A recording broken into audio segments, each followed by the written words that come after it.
Given the known limitations of the cellular phone system in 2001, can you provide any evidence that the cell phone calls made by the passengers reported by the FBI could have been made from the altitudes, at the speeds, and for the durations indicated for each of them? We do know, however, that the calls were made, as no one has ever doubted that the relatives actually received them. This opens the way to a disturbing possibility, which seems to support the in-flight swap hypothesis, that the passengers were forced to call their relatives under duress, pretending to be on the airplane, while in fact they had already been landed in some unknown location. In support of this hypothesis, we have different elements. One is the conversation passenger Todd Beamer had with a GTA airphone operator, Lisa Jefferson, during the hijack of Flight 93. It is through Lisa Jefferson that the whole world learned about the famous call to action, "Let's roll." When he told the guys, "Are you ready?" I assumed that they were waiting on his cue. Then they responded to him, and he said, "Okay, let's roll." The 9/11 Commission has established that the hijack took place at 9:28. Todd Beamer was connected to Lisa Jefferson at 9:43, some 15 minutes into the hijacking. The FBI report confirms that Jefferson received the call from Beamer at approximately 8:45 Central Time, which is 9:45 Eastern. But the contents of the conversation are strikingly at odds with the official narrative. According to Jefferson, Beamer called to state that the plane was about to be hijacked. He stated that 3 individuals, 2 wielding knives, the third with a bomb strapped to his waist with a red belt, were preparing to take control of the flight. Jefferson estimated that she spoke to Beamer for 7 minutes before the 2 hijackers armed with knives entered the cockpit. This places the hijacking at around 9:52, while officially it took place at 9:28. This is no small discrepancy.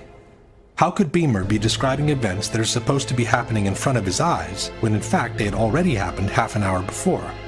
How could the terrorists be preparing to take control of the flight at 9:45 when they had already been in the cockpit for more than 15 minutes? The FBI also wrote that Jefferson noted that the call had an unusually low amount of background noise, the same thing Liz Glick had noticed. Furthermore, the records show that Beamer's call lasted roughly 1 hour and that the line was left open after the crash. "We didn't lose a connection," stated Jefferson, "because there's a different sound that you use. I never lost connection. It just went silent." Jefferson stayed on the phone, stated the FBI, until she learned Flight 93 had crashed. Question: since airphones are powered by the same airplane's electrical system, how could the line have remained open for another 45 minutes after the plane had literally disintegrated to the ground in 1,000 pieces? All these discrepancies seem to suggest that Beamer was not on the plane, observing real events unfolding, but was describing an imaginary, pre-scripted situation from a different location. In support of this hypothesis, we also have the dramatic message left by flight attendant Cece Lyles in her husband's answering machine before briefly talking to him on her cell phone. As she herself is suggesting, we should listen very carefully. Tuesday, 9:47 a.m. Hi, baby. Baby, you have to listen to me carefully. I'm on a plane that's been hijacked. I'm on the plane. I'm calling from the plane. I want to tell you I love you. Please tell my children that. We too can notice the absence of the typical background noise heard inside a plane. I don't know what to say. There's 3 guys. They've hijacked the plane. I'm trying to be calm. After saying goodbye, she seems to fumble with the headset while she whispers a few more words into the mouthpiece. I hope to be able to see your face again, baby. I love you. Bye. End of message.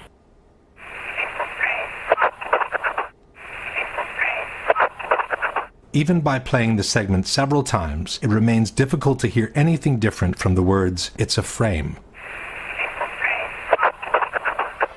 In any case, the problem with the phone calls does not change. The cell phone calls confirmed by the FBI in their reports cannot have been made from the cruising airplanes.